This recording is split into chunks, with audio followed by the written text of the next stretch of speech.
কাঁচা আম তো শেষ হয়ে যাচ্ছে। এখনও যারা কাঁচা আমের আচার তৈরি করেন নাই, আমার রেসিপিটা ফলো করে দ্রুত কাঁচা আমের আচারটা তৈরি করে নেন। খুব মজা আর খুব সহজ, অল্প কিছু সময়ের মধ্যে কাঁচা আমের আচার তৈরি হয়ে যাবে। হ্যালো এভরিওয়ান, আসসালামু আলাইকুম। সবাই কেমন আছেন? আশা করি সবাই ভালো আছেন। আমিও আল্লাহর রহমতে ভালো আছি। জাইফাস মমস চ্যানেলে সবাইকে স্বাগতম। নতুন আরেকটা রেসিপি নিয়ে চলে এসেছি আপনাদের মাঝে। আজকে তৈরি করব কাঁচা আমের আচার। আশা করি আজকের রেসিপিটা খুবই ভালো লাগবে। এদিকে প্রথমে আমি আমগুলো নিয়ে নিয়েছি। আমগুলো এখন আমি মাঝখান দিয়ে টুকরো করে আমি এটাকে ছিলে নিব। ছিলে আমি আচারটা তৈরি করে নেব। তারপর আমি ছোট ছোট টুকরা করে নিব। এদিকে আমি ছোট ছোট টুকরা করে নিয়েছি। দেখেন, ছোট ছোট টুকরা করে মাঝখান দিয়ে আবার কেচে দিয়েছি ছুরির সাহায্যে। এখন আমি এটাকে পানিতে ভিজিয়ে রেখেছি। কতক্ষণ পানিতে ভিজিয়ে রেখে একটু লবণ দিয়ে ভিজিয়ে রেখেছি, তাহলে টক ভাবটা চলে যাবে।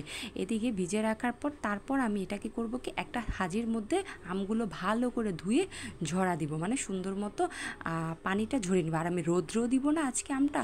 আমি কোনো মশলাই এখন অ্যাড করব না, ডাইরেক্ট আমি আমটা রান্না শুরু করে দিব।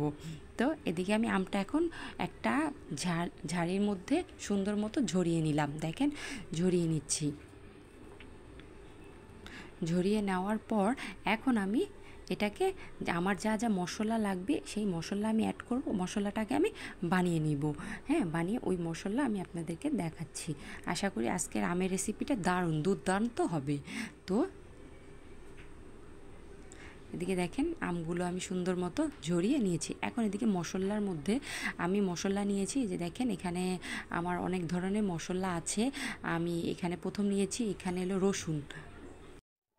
রসুন নিয়েছি। আস্ত রসুনগুলো আমি ছিলে নিয়েছি। এখানে আমি সর্ষে বেটে রেখেছিলাম পানি দিয়ে ভিজিয়ে, এটা আমি বেটে নিয়েছি। আর এটা নিয়েছি পাঁচফোড়ন সবাই কম বেশি চিনেন। এখানের মধ্যে পাঁচফোড়নটা আমি একটু চুলায় টেলে একটু ভাজা করে তারপর আমি গুঁড়ো করে নিয়েছি। হ্যাঁ, আর নিয়েছি শুকনো মরিচ, আস্ত কালো জিরা আর দুটো তেজপাতা। আর পাঁচফোড়নটাকে আমি এটার মধ্যে আমার পাঁচফোড়ন মেথি আছে, কালো জিরা আছে, তারপর শখ আছে। এটাকে আমি চুলায় টেলে গুঁড়ো করে নিয়েছি। এখন আমি চুলায় হাঁড়ি বসিয়ে দিলাম আমটা রান্না করার জন্য। হাঁড়ি বসিয়ে এখন আমি এটার মধ্যে সর্ষের তেল এড করব। এই দেখেন, আমি পরিমাণ মতো সর্ষের তেল এড করছি। আমি এটা কোনো মানে এত বেশি তেলও রাখবো না, হালকার মধ্যে রাখবো। হ্যাঁ, হালকা তেল আমি প্রথমে অ্যাড করেছি। পরে যখন আমি বানা হয়ে যাবে, লাস্টে আমি সর্ষের তেল গরম করে ওটার মধ্যে দিয়ে দিব বড়িমের মধ্যে। এদিকে আমি তেল দেওয়ার পর এখন আমি এখানে 5-6-7টার মতো শুকনো মরিচ অ্যাড করলাম। শুকনো মরিচটা এখন আমি একটু টেলে নিব, একটু ভাজা করে নিব। তারপর এর মধ্যে দিয়ে দিলাম দুটো তেজপাতা দিয়ে এখন আমি এটাকে একটু ভেজে নিব। দেখেন, দারুণ একটা ফ্লেভার আসবে এটা যখন টালবো আমি। দেখেন, তারপর এটা যখন আমার একটু তালা গরম হয়ে যাবে আর একটু ভালো করে ভাজা করে নেওয়ার পর টালা হয়ে যাবে, এর মধ্যে দিব আমি, দেখেন, একটু আস্ত পাঁচফোড়নের গুঁড়ো দিয়ে দিয়েছি। আস্ত পাঁচফোড়নের গুঁড়ো দেওয়ার পর সাথে দিয়েছি 1 চা চামচ আস্ত পাঁচফোড়ন, তারপর 1 চা চামচ আস্ত কালো জিরা দিয়েছি। আর পাঁচফোড়নটা কি জানেন, ওটার মধ্যে কালো জিরা থাকবে, জিরে থাকবে, মেথি থাকবে, আর সব কিছু থাকবে, শখ থাকবে। এটা নিয়ে একটা পাঁচফোড়ন, ওটাকে আমি নিয়েছিলাম, মানে টেলে গুঁড়ো করে নিয়েছি। ওটা আবার আরেকটা ভিডিওতে আপনাদেরকে অবশ্যই শেয়ার করে দেখাবো। এদিকে আমি দিয়ে দিলাম আপনার সর্ষে বাটাটা আগে থাকতে আমি সর্ষে বেটে রেখেছিলাম, সেটা দিয়েছি। আর ওইটা যদি করতে চাই তাহলে আমার ভিডিওটা একটু বড় হয়ে যাবে, তাই আর আমি করিনি। হ্যাঁ, এখন সর্ষে বাটার পর এখন আমি এর মধ্যে দিয়ে দেবো, একটু ভালো করে ভাজা করে নিব। আর সাথে কিন্তু আমি একটু লবণ অ্যাড করেছি। হ্যাঁ, ওটা হয়তো বা স্কিপে আসেনি, একটু লবণ অ্যাড করে দিয়েছিলাম। এখন এটাকে আমি আরেকটু ভাজা করে নিচ্ছি। আর এখন আমি এটার মধ্যে আর একটু আদা বাটা দেওয়া হয়েছিল, 1 চা চামচ আদা বাটা দেওয়া হয়েছিল। এখন এর মধ্যে আমি ভিনেগার মানে একটু সিল্কা দেওয়ার চেষ্টা করবেন, তাহলে দেখবেন আচারটা অনেক দিন সংগ্রহ করে খেতে পারবেন, নষ্ট হওয়ার সম্ভাবনা কম থাকে। হ্যাঁ, এর মধ্যে আমি দিয়ে দিলাম 1 চা চামচ লাল মরিচের গুঁড়া, তারপর দিয়ে দেবো 1 চা চামচ হলুদ গুঁড়া। আর ভিনেগার আমি এখন একটু দিয়েছি, নামার আগেও আমি একটু ভিনেগার দেবো। হ্যাঁ, এদিকে দিয়ে দিলাম হলুদের গুঁড়া 1 চা চামচ। এখন আমি এটাকে একটু ভালো করে কষে নিব, ভাজা করে নিব। দেখেন আমার কালারটা কত সুন্দর এসেছে, খুব মজা আচারটা। এভাবে আচার যদি বাসায় করে খান, খুব সহজ, কোনো সময়ও লাগবে না। এখন আমি মশলাটাকে ভালো করে একটু ভাজা ভাজা কষিয়ে নিব। হ্যাঁ, মশলাটাকে একটু কষিয়ে নিচ্ছি। হ্যাঁ, মশলাটাকে একটু কষিয়ে নিব। একটু ভাজা ভাজা যত করবেন তত ভালো লাগবে তেলটা, আর যে মশলাটা আছে দেখবেন ওটার একটা ভালো একটা ফ্লেভার আসবে। যখন ভালো ফ্লেভারটা আসবে তখন এদিকে দেখেন আমার অনেকটা মশলা কষা হয়ে গেছে। এখন আমি যে আমগুলো রেখেছিলাম সেই আমগুলো এই মশলার মধ্যে দিয়ে দিব। এই যে এখন আমি আমগুলো দিয়ে দিচ্ছি সবগুলো। আমগুলো কিন্তু আগে থাকতে আমি ঝরিয়ে রেখেছিলাম, সেই আমগুলোই এখন এই মশলার মধ্যে দিয়ে দিলাম। মশলার মধ্যে আমগুলো দেওয়ার পর সবগুলো আম দিয়ে দিব। দেওয়ার পর এখন আমি ভালো করে একটু মশলার সাথে আমগুলো মিশিয়ে নিব। দেখেন আমি একটু ভালো করে মিশিয়ে নিচ্ছি।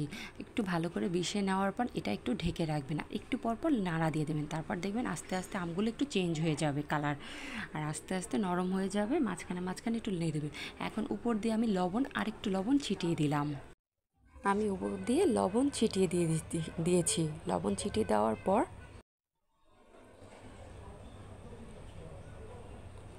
এখন আমি আরেকটু নাড়া দিয়ে নিব, আমগুলোকে একটু মিশিয়ে নিব লবণের সাথে। একটু নাড়া দিয়ে নিয়ে মশলার সাথে মিশিয়ে নেওয়ার পর আমি একটু ঢাকনা দিয়ে ঢেকে রাখবো কতক্ষণ। এদিকে ঢাকনা দিয়ে ঢাকার পর চুলার আঁচটা কিন্তু আমার বাড়ানো আছে। যখন আমটা একটু শুকিয়ে যাবে তখন আস্তে আস্তে চুলার আঁচটা একটু কমিয়ে রাখবেন। এখন আমি আবার ফিরছি যে কেমন হয়েছে আমার আমটা। এই দেখেন আমার আমটা আস্তে আস্তে হচ্ছে। এখন আমার আমটা নরম হয়নি, আস্তে আস্তে জাল পেতে পেতে আমটা নরম হয়ে যাবে। এভাবেই আপনারা অনেকক্ষণ জাল দিবেন যতক্ষণ পর্যন্ত আমটা নরম না হবে, কালারটা চেঞ্জ না হবে। এর মধ্যে এখন আমি দেখেন একটু চিনি অ্যাড করে দিলাম। আমি এখনও চিনি দিইনি, এখন উপর দিয়ে চিনি অ্যাড করে দিলাম পরিমাণ মতো। মিষ্টি যদি বেশি খান বেশি মিষ্টি দিবেন, আমি এটা একটু কম মিষ্টিতেই বানাচ্ছি। বেশি মিষ্টিও না আবার একবারে চুকাও না। হ্যাঁ, আর এদিকে ওই যে আমি যে আস্ত রসুন রেখেছিলাম সেই রসুনগুলো উপর দিয়ে ছিটিয়ে দিলাম। রসুনগুলো দিলে বা একটু আস্ত রসুন দিলে একটু খেতে ভালো লাগে, তাই এখন এটাকে আমি আরেকটু ভালো করে মিশিয়ে নিব। মিশিয়ে নেওয়ার পর আমি ঢাকনা দিয়ে ঢেকে রাখবো অনেকক্ষণ। আমি এটাকে এখন আমি মিডিয়াম আঁচে রাখবো, একবারে বেশিও না একবারে কমও না, মিডিয়াম আছে। এখন আমি এটা চুলা রেখে দিব, আর একটু পর পর আমি লাড়া দিয়ে দেখব আমার আমটা কেমন হচ্ছে। তো দেখেন আমি একটু পরপর নাড়া দিচ্ছি আমটা কেমন হচ্ছে। আমার আমটার কালার আস্তে আস্তে চেঞ্জ হয়ে যাবে। হ্যাঁ, আর রসুনগুলো কিন্তু আমার ভাঙবে না, আস্ত রসুনই থাকবে দেখবেন। কিন্তু আমটাকে আমি পুরো আমটাকে গলিয়ে নিব, একবারে গলা গলা করে নিব, আমটাকে আমি মিশিয়ে নিব। আর অনেক রকমেরই তো আমের আচার বানিয়েছি, অবশ্যই আমার পেজটা ফলো করলে দেখতে পারবেন যে অনেক ধরনের আমের আচারই আমার পেজে আছে। তো সবাই একটু ঘুরে আসবেন আমার পেজটা। এদিকে আমি ঢাকনা দিয়ে বারবার ঢেকে রাখছি আর আমটা দেখছি আমার কেমন হয়েছে। এদিকে দেখেন আমার আমটা আস্তে আস্তে গলে যাচ্ছে। আর কালো জিরে থাকলে দেখেন জিরোটা দেখা যাচ্ছে, আর যখন খাবেন কালো জিরে মুখে লাগলে আরও বেশি মজা লাগে, ঠিক না? যে দেখেন আমি একটু সামনে থেকে দেখাচ্ছি আমার আমটা কেমন হচ্ছে। তো আজকের আমের রেসিপিটা কেমন হচ্ছে অবশ্যই কিন্তু জানাবেন। তো আস্তে আস্তে আস্তে আস্তে এইভাবে আমি জাল দিতে থাকবো, আর জাল দিতে আমার আমটা নরম হতে থাকবে। হ্যাঁ, তো দেখতে থাকুন প্রথম থেকে। যারা আমার ভিডিওটা দেখছেন তাদেরকে অসংখ্য অসংখ্য ধন্যবাদ, অনেক অনেক ভালোবাসা। এখনও যারা লাইক করে নাই প্লিজ একটা করে লাইক করবেন, একটা কমেন্ট করবেন। আর এখনও যারা আমার চ্যানেলটা সাবস্ক্রাইব করেন নাই, নতুন বন্ধুরা হয়ে থাকলে আমার চ্যানেলটা সাবস্ক্রাইব করে দিবেন। আর দেখেন এই যে দেখেন আমার অনেকটা আম কমে গেছে, নরম হয়ে গেছে, আস্তে আস্তে আমটা কিন্তু গলে যাচ্ছে, উপর দিয়ে কিন্তু তেলগুলো বেশি উঠছে। হ্যাঁ, আমি আরেকটু জাল দিব, জাল দিতে দিতে। আর আমি এখনও পাঁচফোড়ন কিন্তু অ্যাড করিনি, আমি পাঁচফোড়নের গুঁড়ো অ্যাড করব। হ্যাঁ, আরেকটু যখন নরম হবে তখন আমি পাঁচফোড়নের গুঁড়োটা অ্যাড করে দিব। এই যে দেখেন আমি মিশিয়ে নিচ্ছি আমটাকে একটু ভালোভাবে উপর থেকে নিচে, নিচের থেকে উপরে আমি সুন্দর করে মিশিয়ে নিচ্ছি। আর এখানে অনেক মশলা টশলা অ্যাড করা হচ্ছে। আসলে আমটা নরম নরম, খুব খেতে খুব মজা হয়েছে। এখন আমি উপর দিয়ে আমি যে পাঁচফোড়ন গুঁড়ো করে রেখেছিলাম সেই দুই থেকে 3 চা চামচ পরিমাণ মতো পাঁচফোড়ন গুঁড়ো অ্যাড করে দিচ্ছি উপর দিয়ে ছিটিয়ে দিয়ে আমি উপর দিয়ে নাড়া দিয়ে দিচ্ছি, মিশিয়ে দিচ্ছি মানে। আর আপনাদের দেখবেন আম যেমন যদি একটু বেশি লাগে তাহলে পাঁচফোড়নের গুঁড়োটা একটু বেশি দিবেন, আর সবসময় পাঁচফোড়ন গুঁড়োটা কম দেওয়ারই চেষ্টা করবেন, তাহলে দেখবেন মশলাটা কম কম থাকলে ভালো লাগে খেতে।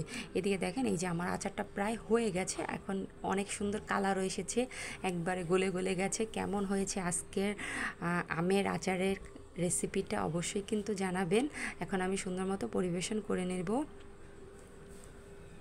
আর আমি একটু সামনে থেকে দেখাচ্ছি আমটা আমার কেমন হয়েছে। হ্যাঁ, আমি সামনের থেকে দেখাচ্ছি আমার আমটার কালারটা সেই হয়েছে, অনেক সুন্দর আর অনেক মজা হয়েছে